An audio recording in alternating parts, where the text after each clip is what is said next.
तो दोस्तों स्वागत है आप सभी का। फाइनेंशियल एंड इन्वेस्टमेंट मैनेजमेंट का आज पेपर था और उसका हम लोग आंसर की देखने वाले हैं। चलिए, यहाँ पर हमको all question are of equal value है, मतलब 20 मार्क्स का है सारे के सारे क्वेश्चन और सभी प्रश्न के अंक समान है। आंसर यानी 5 क्वेश्चन के 5 प्रश्नों के उत्तर देने हैं। चलिए 10 में 5 हमें बनाना है।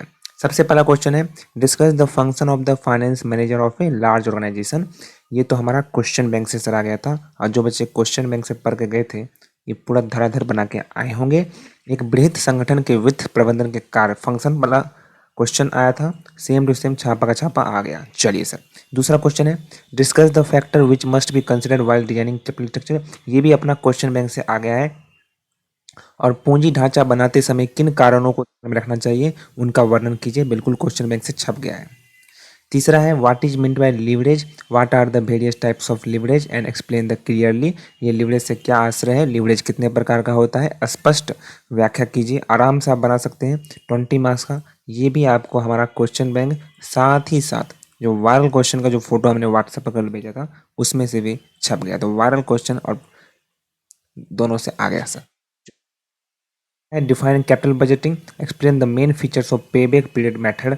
तो भाई कैपिटल बजटिंग जो बताया था वो आया, लेकिन यहाँ पर मेन फीचर्स जो था वो दूसरे वाले क्वेश्चन में था। ठीक है, मतलब ओवरऑल सारा ये क्वेश्चन भी हमारा मिला। उसके बाद व्हाट इज डिविडेंड पॉलिसी और explain the various factor determine the dividend policy of A company. लाभांश नीति क्या है, उन कारकों की व्याख्या कीजिए जो एक कंपनी की लाभांश नीति को निर्धारित करता है। तो आराम से आप लोग बना सकते हैं। पूरा क्वेश्चन आपका छपा है, सेम टू सेम छपा है क्वेश्चन, ये बात तो सर तय है। छठा क्वेश्चन है, the install capacity of A 2,50,000 unit per annum, actual capacity 2,00,000 unit per annum, variable cost 8 रुपया है, सेलिंग प्राइस यहाँ पर 10 रुपया है, कंट्रीब्यूशन अपना 2 रुपया हुआ ना। ठीक है सर, कैलकुलेट ऑपरेटिंग लीवरेज निकालना है। आइए निकालते हैं फटाफट से। इंग्लिश हिंदी सबके लिए एक ही है, इसका हम लोग फटाफट से आंसर देख लेते हैं। एक चीज़ बता देते हैं आपको, यहाँ पर क्वेश्चन में ABC मतलब फिक्स कॉस्ट जो है राजा 1,00,000 दिया है, फिक्स कॉस्ट 1,50,000 दिया है, फिक्स कॉस्ट 2,00,000 दिया, मतलब ABC। अगर फिक्स कॉस्ट 1,00,000 होगा तो क्या आंसर होगा, अगर फिक्स कॉस्ट 1,50,000 होगा तो क्या आंसर होगा, और 2,00,000 अगर फिक्स कॉस्ट होगा तो, अगर 2,00,000 होगा तो क्या आंसर होगा। ABC तीनों का निकालना है। और निकालते हैं फटाफट से। ऑपरेटिंग लिवरेज का फॉर्मूला क्या होता है, कंट्रीब्यूशन बटा EBIT। EBIT मतलब क्या होता है, earning before interest and tax. Contribution बराबर क्या होता है sir, selling price minus variable cost. Per unit भी लगा सकते हैं, selling price per unit minus variable cost per unit, क्योंकि यहाँ पर यूनिट कितना था, 10 रुपया था, ये कितना था, 8 रुपया था। ठीक है, उसके बाद हम लोग एक्चुअल यूनिट सोल्ड से हम लोग गुना कर देंगे तो हमारा पूरा कंट्रीब्यूशन निकल जाएगा। अगर केवल इसको कटाएंगे तो कंट्रीब्यूशन पर यूनिट निकलेगा।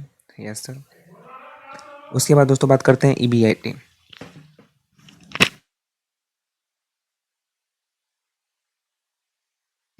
बराबर contribution minus fix cost. EBIT बराबर क्या होता है,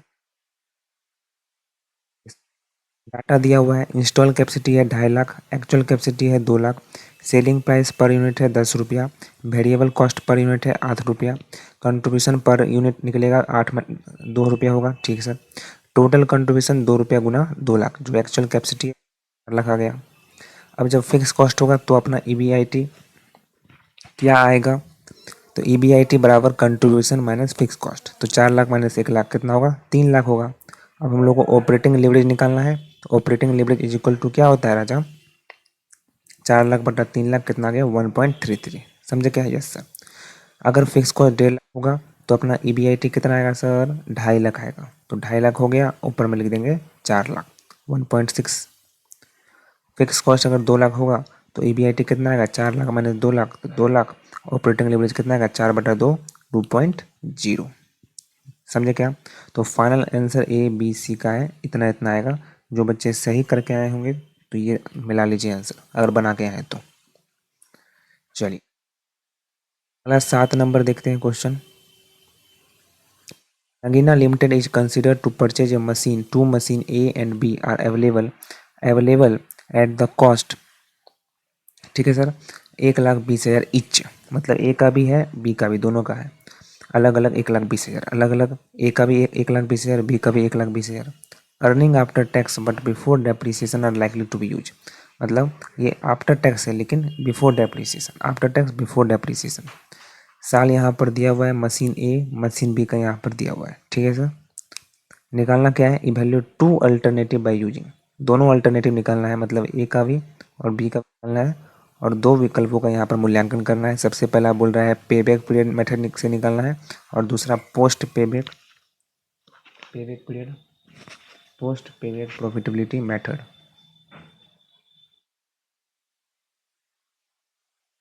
बात का आंसर देखते हैं यहाँ पर,